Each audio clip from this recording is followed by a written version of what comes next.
there's a moment that you've mentioned before, around, just what I would call a best way to call an encounter that you had, around just like where God became really real to you, where you were like, "Yo, I need to be sure." Whatever you feel comfortable sharing. I think that, this past week I was talking about, just like, have you ever, get a God answer prayer from God and it scared you? You know what I'm saying? Like, when you told me that story, I had to sit like, woo. So could you tell a little bit about, like, you have this context, this turmoil, you have all this weight on your back, and you're down, you're depressed, you're kind of fighting back, doing what you need to do, and then talk to this instance that you had, this encounter you had. All right, so I'm gonna backtrack a little bit because there's a lot that leads up to it. Mm, And so I'm from a small town called Woodbury, New Jersey. mm, And about when I was years old, we were living in a house. Uh, we were on Section 8, and because we were on Section 8, there were so many strict guidelines. Like, you had to do this. You couldn't have this many people living in your home. You couldn't have pets. You couldn't have a trampoline in the backyard. You couldn't have this. You couldn't have that. And so it was like, my mom was like, "Yo, they can't even be kids." So she broke a lot of the rules. We had extra people living with us, and it came to a time when we had a lot of people living with us, and a fight had broken out in my house. And I'm not going to get into all the mm, details. A fight had broken up in our house, and the cops, they had been to our place a few times, and so they was like, "If we come back to your place one more time, we're going to call your landlord and let them know that you have all these extra people living here." And so when this fight broke out, the cops got called. They called the landlord, and now we're facing eviction. mm, We gotta leave. We gotta find a place to live. And so, luckily we have family because I have 10 siblings. My mom has 12 siblings. We always had family. mm, Luckily, I had an aunt that I love dearly that took us in, and she moved us to a suburb. Where I came from was a small town. You can call it a suburb. But she moved us into another suburb where I was extracted from the environment that I was in, mm, and I was put into a totally different environment. And that moment there, something that was so bad that it seems like, now looking back in hindsight, I saw that that was God. mm, So he extracted me out of that environment, put me into a new environment where I was totally uncomfortable. And so eventually, we lived with my aunt in temporary housing for a few months, and we got into affordable housing down the street from where she lived at. And that way, we had access to better school, better education, and we also had access to a church. It mm, was a church like on every block. And so my mom, she had cancer, and I'm going to speed through. My father had passed away mm, when I was about 16 years old because of complication issues. And so my mother, she has cancer. My father just died, and the doctors are telling her that she is maybe facing death next. She feels that, and my mom by herself, she had no car, no license, nothing. She walked about 5 miles to church by herself.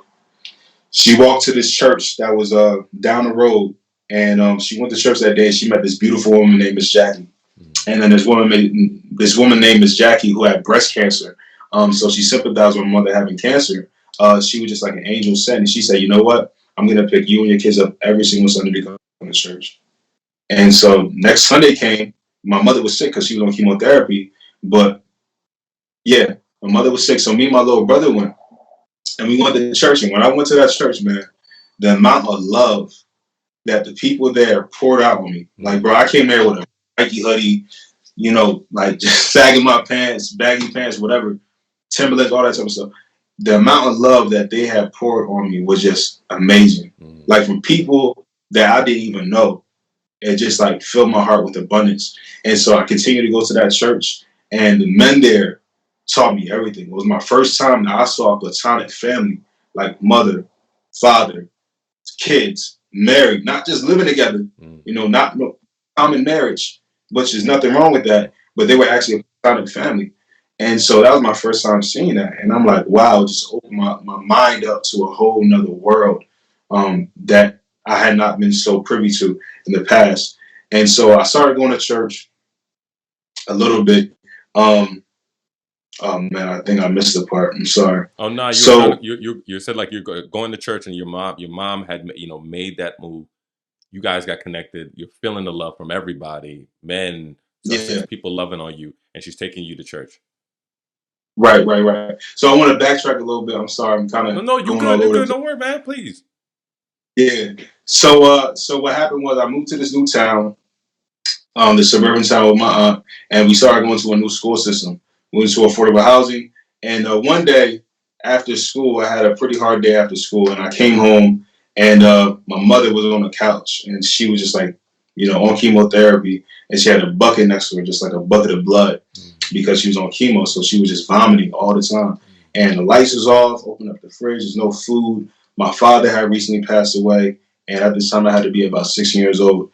And I'm already having a rough time making new friends at school. It's like a lot of drama going on. And I'm just like, yo, I'm stressed out. And I remember before my dad had died, 6 months prior to that, he says, CJ, I'm leaving you to be the man of the family. And so that was an enormous burden that was not put on me. Like now I have to be the family.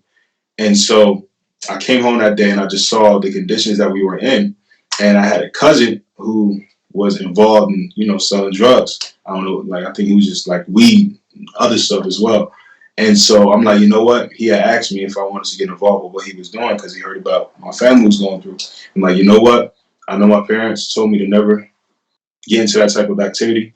And my dad made me promise to him before he died that I would never do some stuff like that. But you know what? I think he might have to. So I picked up my phone. I went out my room and I got my phone and my hands is like shaking. And I'm like, and I got really angry. And I was like, no, I'm not going to do it. Instead, I'm just going to kill myself. And so I took the belt from around my waist and I tied it around my neck. And I began to look for something to like hang myself from. So I went in my closet and I saw something that I could potentially do it from. And I got like a stool and I went to go step up on this stool. And when I went to go step on the stool, something came like a rushing wind and just hit me in my chest and put me on my butt. And I just began to cry and I began to weep. And I cried and cried and cried. And I don't know how, but when I looked to my left, the sun was just like was streaming in through the window.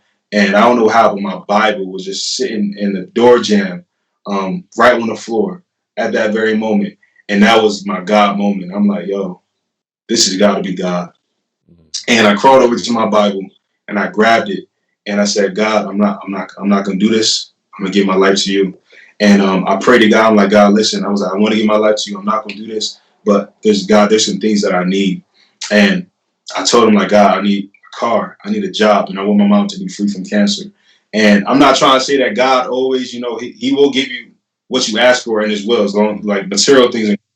But because of my faith and because I was in a time of true need, I wasn't asking out of luxury. God fulfilled every single one of those things that I needed within a week. I went to church. I told you about that. I got a car. I got a job. And my mother got a call from her doctor saying that she was now in remission.